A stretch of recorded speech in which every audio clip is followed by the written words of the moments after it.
Hello students, now in continuation to the previous two lectures that we have discussed so far, जब तक हम लोगों ने discuss किया तो पहला लेक्चर जो मेरा था उसमें मैंने आपको बताया था कि ये क्वांटम थ्योरी जो है वो कैसे आई।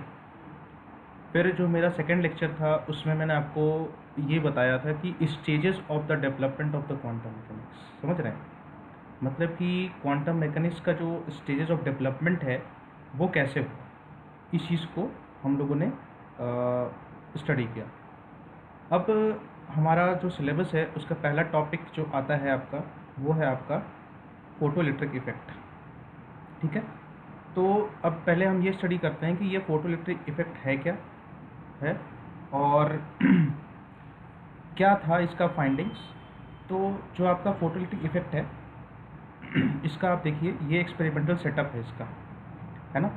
ये है आपका कलेक्टर प्लेट, ये है आपका negative metal plate, ray of light है वो इस पे इंसिडेंट होगी इस वाले प्लेट पर, और फिर यहाँ से इलेक्ट्रॉन जो है बाहर निकलेगा।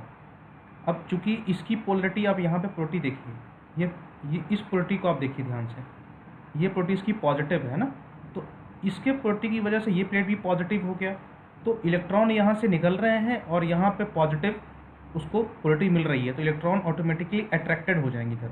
आगे समझ में? तो इसका जो काम है, ये इसका मेन काम है प्लेट के पोलरिटी को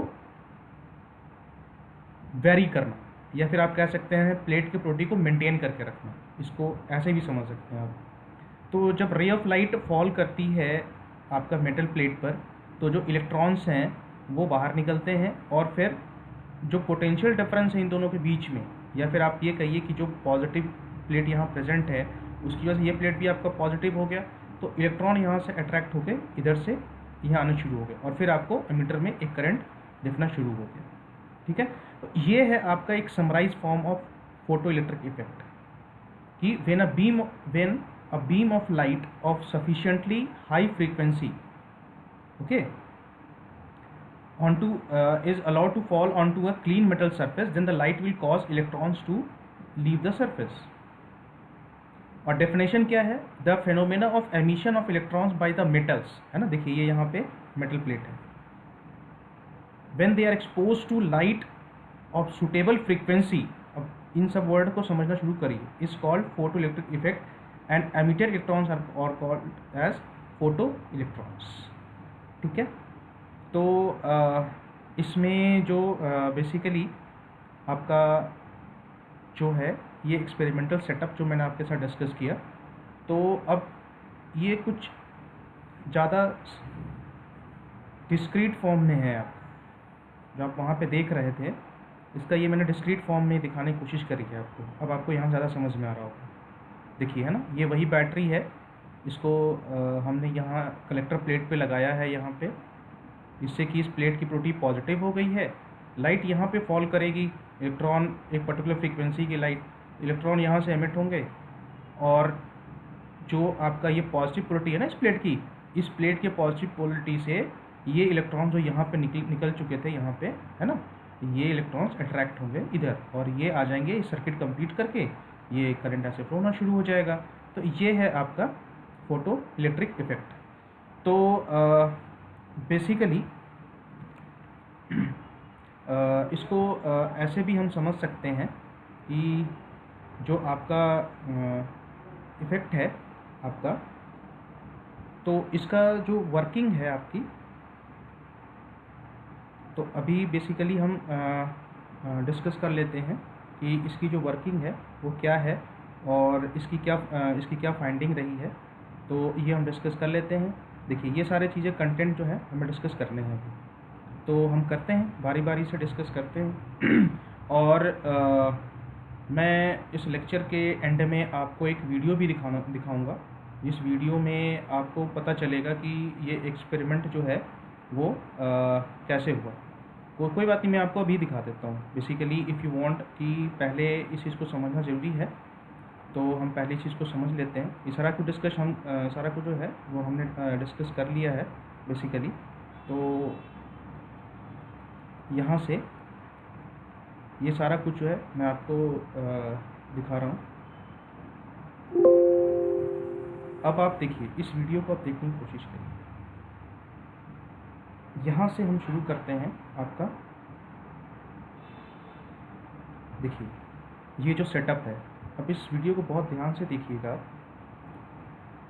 फोटो इलेक्ट्रिक इफेक्ट है, इस फेनोमेना को हम डिस्कस कर रहे हैं, जो मैं आपको बता रहा था, है ना। ये है, ये आपका जो ट्यूब है, ये पूरा ट्यूब है, ये आपका इवेक्यूएटेड ग्लास ट्यूब है। ये है आपका फोटो सेंसिटिव प्लेट है आपका, है ना, जिसको हम एमिटर कहते हैं, मतलब जहाँ से इलेक्ट्रॉन बाहर निकलेगा आपका बेसिकली, ठीक है। और ये आपका कलेक्टर प्लेट हो गया, ये वाला, मतलब यहाँ से, यहाँ इलेक्ट्रॉन यहाँ से निकल करके और यहाँ पे स्ट्राइक करेंगे, और ये पूरा ऐसे सर्किट कंप्लीट होगा आपका।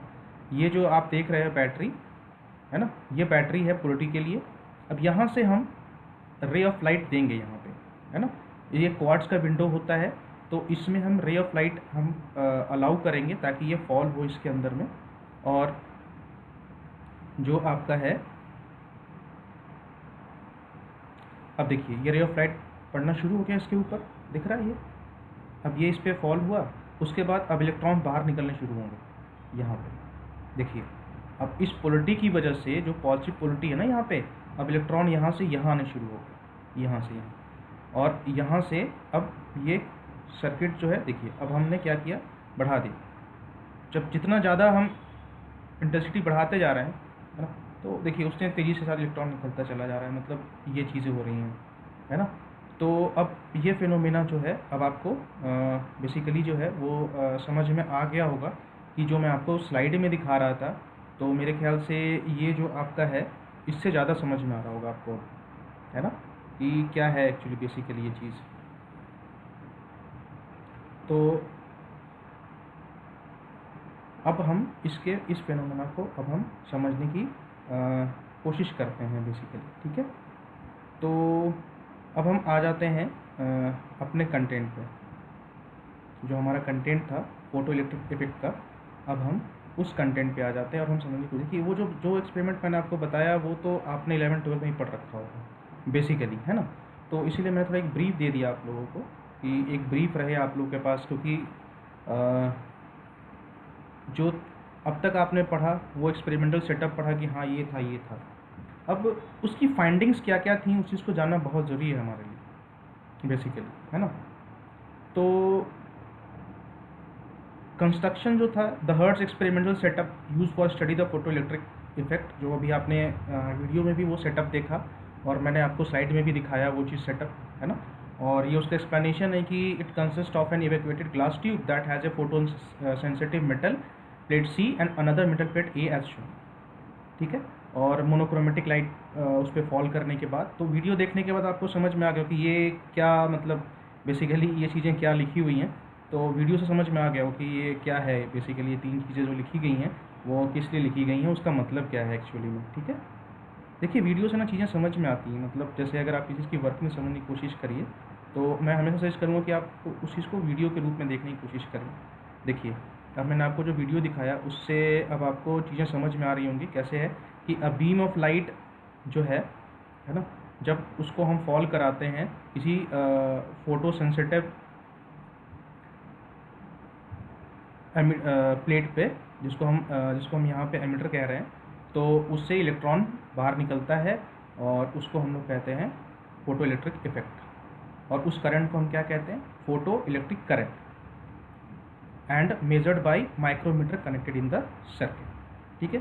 तो यहाँ तक की तो कहानी थी जो हमने वीडियो में देखा, और जिसके अकॉर्डिंग हमने उस चीज़ को किया। अब उस एक्सपेरिमेंट की फाइंडिंग्स, अब यहाँ से शुरू होता है आपका मेन कॉन्सेप्ट, ठीक है, कि क्या फाइंडिंग थी और क्या क्या चीज़ें नई नई आ गई उस एक्सपेरिमेंट के बाद। एक है आपका टर्मिनोलॉजी, एक होता है आपका थ्रेशोल्ड फ्रीक्वेंसी। हम पढ़ेंगे अभी थ्रेशोल्ड फ्रीक्वेंसी क्या चीज़ होती है। तो threshold frequency is different for different material, हर एक मटेरियल का थ्रेशोल्ड फ्रीक्वेंसी अलग होगा। Photo electric current is directly proportional to the intensity of light. आपको अगर याद होगा वीडियो में, जो मैंने वीडियो आपका जो फोटो इलेक्ट्रिक इफेक्ट का जो वीडियो दिखाया था, उसमें अगर आपको याद होगा कि जितनी तेज़ी के साथ वो इंटेंसिटी लाइट जा रही थी, उतनी तेज़ी के साथ, है ना, वो इलेक्ट्रॉन बाहर निकल रहे थे। मतलब कि जितनी तेज़ी के साथ आप लाइट इंटेंसिटी गिराएंगे और जितना इंटेंसिटी ऑफ लाइट गिराएंगे, उतना जो फोटोइलेक्ट्रिक करंट बढ़ता जाएगा, बढ़ता जाएगा। ठीक है। The kinetic energy of photo electron से directly proportional the frequency of light. ठीक है, जो काइनेटिक एनर्जी है वो फ्रीक्वेंसी ऑफ लाइट के प्रोपोर्शनल है। मतलब आप फ्रीक्वेंसी बढ़ाओगे तो काइनेटिक एनर्जी बढ़ेगी। And stopping potential directly proportional to the frequency and the process is instantaneous. मतलब इंस्टेंटेनियस का मतलब क्या हो, जैसे ही आप मिनिमम क्राइटेरिया फुलफिल करोगे, आप समझ रहे हो, आप जैसे ही आप ये थ्रेशोल्ड फ्रीक्वेंसी का क्राइटेरिया फुलफिल किए आप, वैसे ही इलेक्ट्रॉन बाहर निकल गए, सरफेस के ऊपर आ गए। और जैसे ही आपने फ्रीक्वेंसी ऑफ लाइट को बढ़ानी शुरू कर दी, तो इलेक्ट्रॉन बाहर सरफेस से बाहर निकल के फोटो करंट बन गए, है ना। तो ये सब चीज़ें जो थी वो हमने एक्चुअली फाइंड किया हमारे एक्सपेरिमेंट से। अब जो मैंने आपको कहा कि अब हम समझेंगे थ्रेशोल्ड फ्रीक्वेंसी क्या। देखिए, अभी तक आपको ये लग रहा होगा कि पता ये मतलब इतनी थ्योरी क्या है और ऐसे क्यों। देखिए, अभी चीज़ें बहुत आसान हो जाने वाली हैं आगे। पहले हम समझते हैं चीज़ों को आराम से।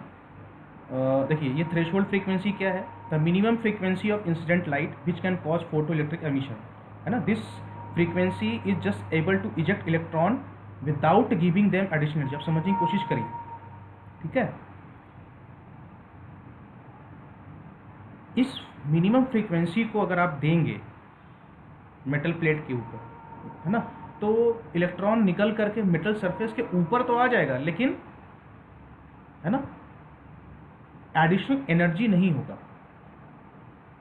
एडिशनल एनर्जी नहीं होगा उसके पास। मतलब मैं अभी आपको एक एग्जांपल देता हूँ, एग्जांपल दूंगा मैं भी आपको, अभी आपको समझ में आ जाएगा। मैं आपको एग्जांपल देता हूँ, अभी दूंगा। पहले मैं एक बार टर्मिनोलॉजी डिस्क्राइब कर देता हूँ, फिर मैं आपको अभी एग्जांपल देता हूँ अभी आपको। तो ये जो है आपका, तो अब आपको समझ में आ गया होगा कि ये क्या है। अब है, एक है आपका ये थ्रेशोल्ड फ्रीक्वेंसी हो गया, ये है आपका वर्क फंक्शन। ठीक है, minimum amount of energy which is required to start the photo electric emission, है ना। It is a property of material. Different material has different, जो उसकी प्रॉपर्टी है वो डिफरेंट हो जाती है वर्क फंक्शन की। और इसमें general elements with low IP values, है ना, ये इसका जो है वो अलग अलग हो जाता है। स्टॉपिंग पोटेंशियल क्या है, the negative potential of the C plate at which the photoelectric current become zero. Stopping potential is that value of retarding potential between two plates is just sufficient to hold the most energetic photoelectron emitted। ये definition थोड़ा सा आप लोग को लग रहा होगा कि ये इतनी कहानी क्या लिखी गई है। एक्चुअली में कुछ नहीं लिखा गया है, ये बहुत ही आसान है। देखिए कैसे है ये आसान। मैं अभी आपको एक्सपेरिमेंटल सेटअप दिखाता हूँ, आप वहाँ से समझने की कोशिश करिए। देखिए ये है ना। तो आप क्या कर रहे थे स्टार्टिंग में, आप यहाँ पे कुछ पोलरिटी अप्लाई कर रहे थे, है ना। ये देखिए, है ना, ये आप यहाँ पे पोलरिटी अप्लाई कर रहे थे यहाँ पे। तो ये प्लेट हो गया आपका पॉजिटिव, है ना। ये प्लेट आपका जो है वो इसका पॉजिटिव पोलरिटी हो गई इसकी सभी की, है ना। इलेक्ट्रॉन यहाँ से आने शुरू हो गए। आपने यहाँ से लाइट और इंसिडेंट लाइट फॉल कराया, जो थ्रेशोल्ड फ्रीक्वेंसी था आपका, उस कंडीशन को सेटिस्फाई कराया, इलेक्ट्रॉन्स यहाँ पर बाहर आए थ्रेशोल्ड फ्रीक्वेंसी से, है ना। और यहाँ से यहाँ तक जो स्टॉपिंग पोटेंशियल का मतलब ये होता है कि पोटेंशियल का वो वैल्यू, है ना, जो इलेक्ट्रॉन को यहाँ से यहाँ आने ही ना दे। समझ रहे हैं आप, मतलब उल्टा समझिए इसको, उसको उल्टा समझना है ना।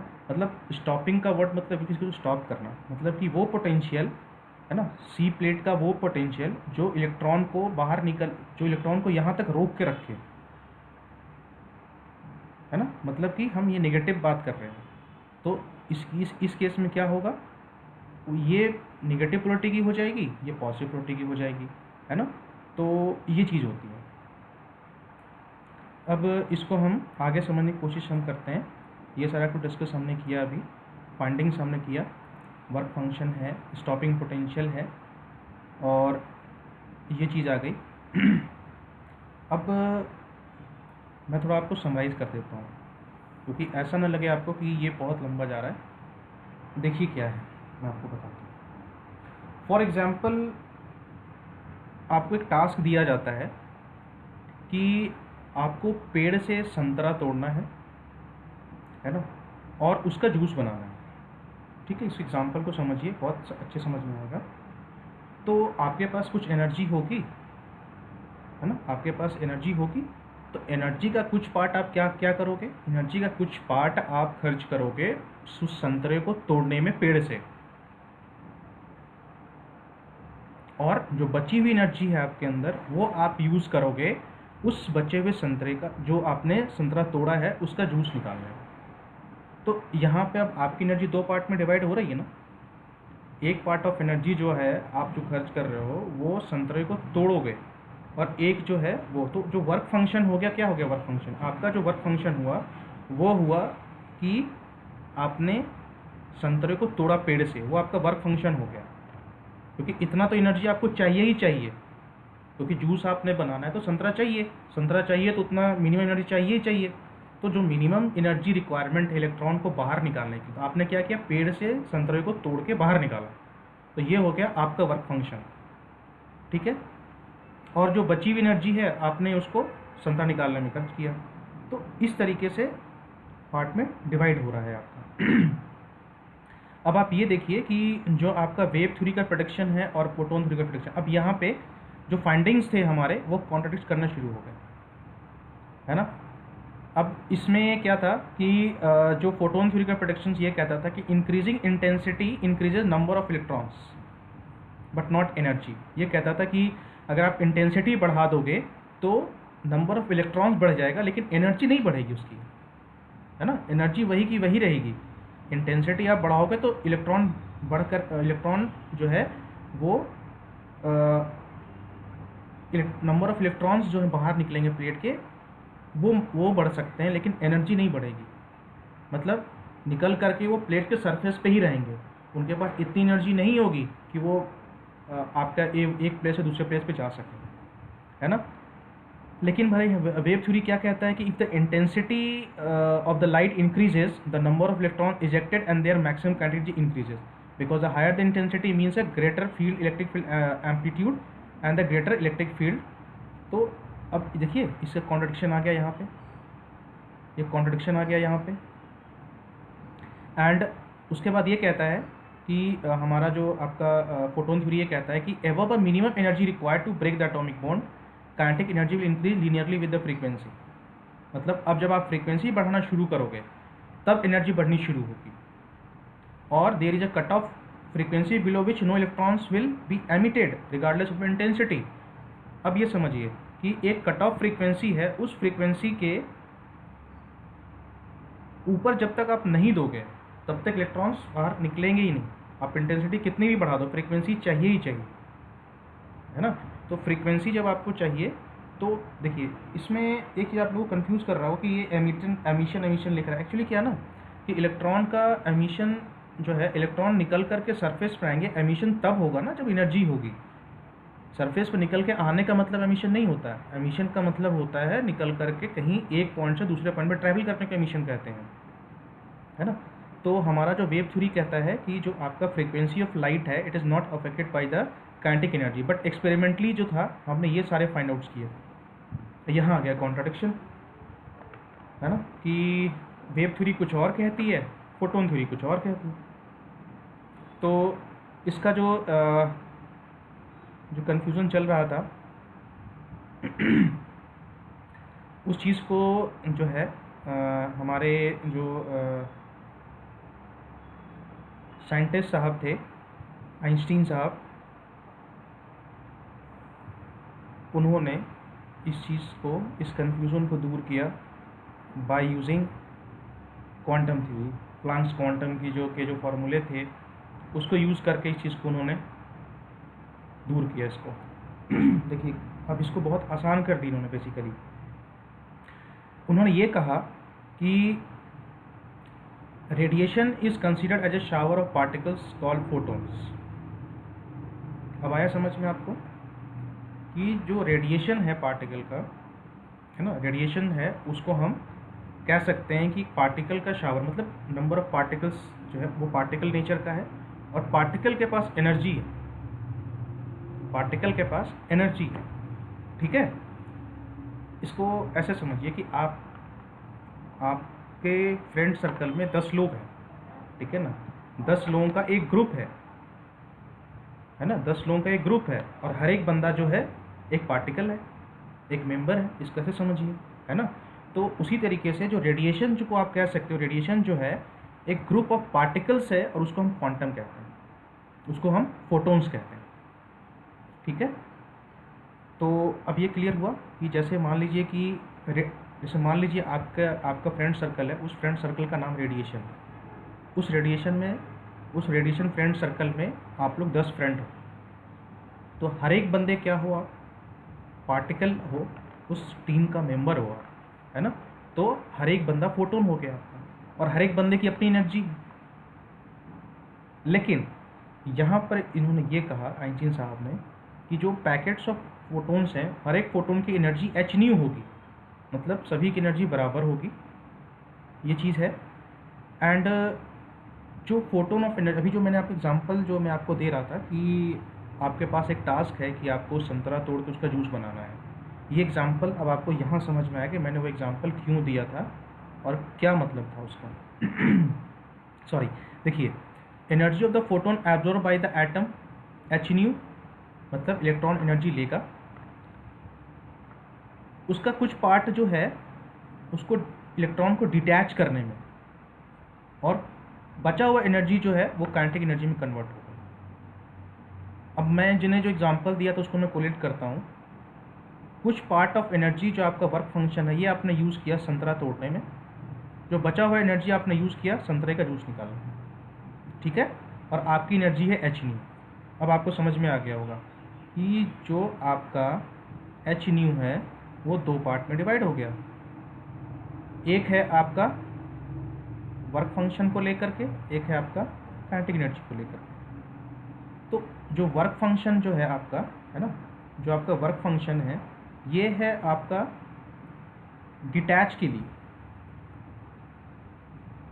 और जो आपका बचा हुआ एनर्जी है, रिमेनिंग एनर्जी है ना, वो आ जाता है आपका काइनेटिक एनर्जी के लिए। तो इस तरीके से आपका एक फोटोन का एनर्जी 2 पार्ट में आप समझ सकते हैं कि वर्क फंक्शन हो गया और काइनेटिक एनर्जी हो गई। अब काइनेटिक एनर्जी को हमने ½ mv² से रिप्रेजेंट कर दिया। अब थोड़ा मैथमेटिक्स है इसमें। मैंने क्या किया, इस h इसको u को न्यू आप समझिए, ये सिम्बोलिकली। तो हमने क्या किया कि h new minus W not, मतलब देखिए जो बची हुई एनर्जी है ना, वो ये आ गई आपकी इसमें इधर। तो इसको ऐसे समझिए कि आपने जो है h न्यू एनर्जी दिया, वो आपका वर्क फंक्शन हो गया प्लस काइनेटिक एनर्जी हो गया, है ना। तो मतलब कि जो h new minus W not है, ये जो बची हुई एनर्जी फोटोन की रह गई, वो बन जाएगी काइनेटिक एनर्जी ऑफ इलेक्ट्रॉन। मतलब आपको संतरे का जूस निकालना था, आपने संतरा तोड़ा वर्क फंक्शन यूज़ करके, और जो एनर्जी आपकी बच गई उससे आपने जूस निकाल दिया, है ना। ये आपकी एनर्जी थी, इतनी खर्च हो गई, और जो बच गई वो काइनेटिक एनर्जी में कन्वर्ट हो गई। ठीक है, अब आपको समझ में आ गया होगा। तो 2 पार्ट में आइंस्टीन साहब ने बताया इस चीज़ को। इसको समझते हैं और थोड़ा सा कि ये h new minus h new not, थोड़ा मैथमेटिक्स ही है इसमें। एक्चुअली W नॉट को हम लोगों ने h न्यू नॉट से रिप्रेजेंट कर दिया यहाँ पे। ये जो h न्यू नॉट आप देख रहे हो ना, ये आपका W नॉट ही है, ये रिप्रेजेंट करने के लिए। और काइनेटिक एनर्जी में m जो है वो मास ऑफ इलेक्ट्रॉन है, v वेलोसिटी है, h है आपका प्लांक्स हो गया। तो इस सिग्निफिकेंस ये है कि अगर काइनेटिक एनर्जी जो अगर आप फ्रीक्वेंसी जो आपकी है, अगर वो फ्रीक्वेंसी थ्रेशोल्ड फ्रीक्वेंसी से कम है तो काइनेटिक एनर्जी निगेटिव होगा, कोई एमिशन ही नहीं होगा उस केस में। और अगर आपका फ्रीक्वेंसी जो आप लाइट है जो इंसिडेंट करा रहे हो आप सरफेस के ऊपर, अगर वो थ्रेशोल्ड फ्रीक्वेंसी के बराबर हो जाए तो एमिशन स्टार्ट होगा, मतलब वो रेडी रहेगा लेकिन बाहर नहीं निकल पाएगा वो, है ना। और जब आपकी फ्रीक्वेंसी बढ़ जाएगी तो काइनेटिक एमिशन होना शुरू हो जाएगा। ये एक्सपेरिमेंट से और जो हमारे आइंस्टीन साहब ने इन सब चीज़ों को लेकर के एक एक्सप्लेन कर दिया इन्होंने कि एक्चुअली में जो हम ढूंढ रहे थे कि आपका फोटोइलेक्ट्रिक इफेक्ट क्या है, उस चीज़ को लेकर इन्होंने एक्सप्लेन किया।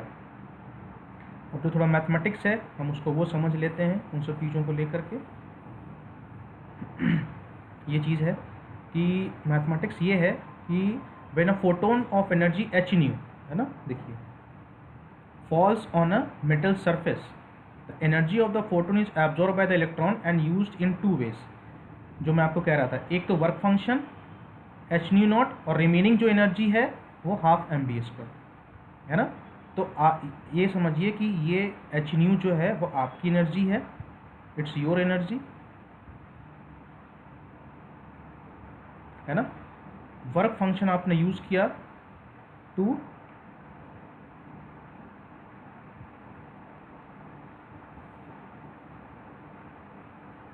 पिक द ऑरेंज, और बाकी जो एनर्जी है ये आपने खर्च किया टू टेक द जूस।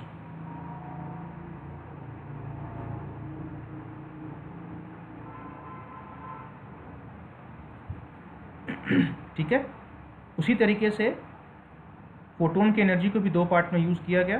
कुछ पार्ट ऑफ एनर्जी जो है आपका वर्क फंक्शन में लग गया और कुछ लग गया हाफ एम बी स्क्वायर बनाने में। अब ये मैं सिंपल मैथमेटिक्स है, एच न्यू है, फाई है, वर्क फंक्शन है, हाफ एम बी स्क्वायर है। अब इनको आप अरेंज कर दीजिए तो half M B square is equal to H into nu minus nu naught. देखिए ये है, इसको ऐसे समझिए डायग्राम से कि एच न्यू यहाँ पे फॉल कर रहा है, एच न्यू नॉट यहाँ पे खर्च हो रहा है, जो एनर्जी बच जा रही है वो काइनेटिक एनर्जी में कन्वर्ट होकर के, मतलब काइनेटिक एनर्जी प्रोवाइड कर इलेक्ट्रॉन को और ये बाहर निकल के एमिट हो जा रहा है। कुछ शायद अब आपको समझ में आ रहा होगा कि ये क्या है एक्चुअली में। अब मैं इस चीज़ को आपको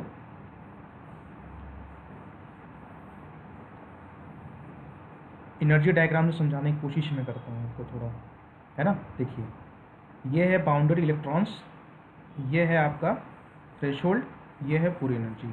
अब यहाँ देखने की कोशिश करिए, ये है आपका वर्क फंक्शन, इलेक्ट्रॉन जो है यहाँ से निकला और ये है वर्क फंक्शन की एनर्जी, ये है काइनेटिक एनर्जी की, ठीक है, और ये पूरी एनर्जी है। तो एच न्यू का कुछ पार्ट वर्क फंक्शन में चला गया, है ना, और कुछ पार्ट जो है वो काइनेटिक एनर्जी बन गया। ये चीज़ है आपकी, है ना।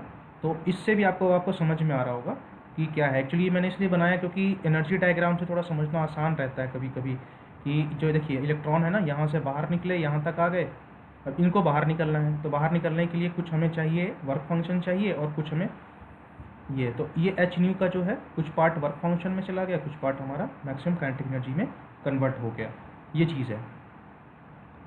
अब इसको हम समझते हैं कि क्या है और क्या कंक्लूजन था बेसिकली। तो Einstein interpretation of the photo electric effect results in equation which are valid for the visible and ultraviolet, मतलब ये जो विजिबल और यूवी रेज के लिए हैं वो वैलिड हैं। मतलब एनर्जी ऑफ फोटोन है, उसका दो पार्ट होगा, energy needed to remove an electron and kinetic energy of the emitted electron, मतलब W plus E, where W is the work function, E is the maximum kinetic energy, M is the rest mass, V is the velocity। अब simple mathematics आ गया आपका, ये है, ठीक है, H nu equal to phi naught plus half M P square.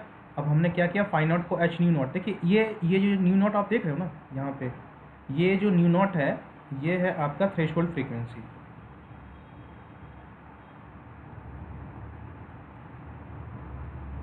है ना। तो और एच न्यू नॉट जो है आपका, ये आपका W है, ये वर्क फंक्शन है आपका, ठीक है। तो एच न्यू हो गया, एच न्यू नॉट है, हाफ एम पी स्क्वायर है, तो half M B square equal to H nu minus H nu naught हो गया, और ये है, ये है आपका Einstein equation of photo electric effect. ठीक है, तो ये चीज़ है। थोड़ा सा इसको और मैंने कोशिश करी है एक्सप्लेन करने के लिए, जो और मतलब ज़्यादा आपको क्लियर कट समझ में आ जाए कि ये है। ये थोड़ा इसमें थोड़ी मैथमेटिक्स है। अब थोड़ा सा अगर आपको मैथमेटिक्स अगर याद होगा तो स्ट्रेट लाइन का इक्वेशन होता है आपका y equal to m x plus c, है ना। तो काइनेटिक एनर्जी को हमने y माना, इसको mx है, ये c है। तो mx प्लस सी में क्या c क्या होता था, intercept on the y axis, but यहाँ पे ये नेगेटिव है तो ये आपका होगा intercept on negative y axis, है ना। और h है आपका स्लोप है, और जो f है आपका x है। इसलिए अब आपको ये लग रहा हो कि क्यों ऐसा क्यों मान लिया हमने, है ना। हम चाहते तो m को f मान m f को कर सकते थे, लेकिन नहीं। m जो होता है ये इंटरसेप्ट होता है और ये कांस्टेंट है। m वेरी नहीं कर सकता, एक पर्टिकुलर स्ट्रेट लाइन की इक्वेशन में स्लोप वेरी नहीं कर सकता मैथमेटिकली। और जो h है आपका, h क्या है आपका, h है आपका प्लैंक्स कांस्टेंट, और इस कांस्टेंट की वैल्यू कैन नॉट चेंज, है ना। तो इसलिए ये हो गया आपका।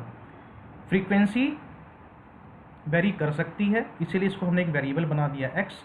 काइनेटिक एनर्जी भी वेरी करेगी, है ना। अभी जो हमने आपको बताया कि काइनेटिक एनर्जी भी वेरी करेगी, तो ये भी एक वेरिएबल हो गया और फ्रीक्वेंसी वेरिएबल हो गया, लेकिन वर्क फंक्शन कांस्टेंट हो जाएगा।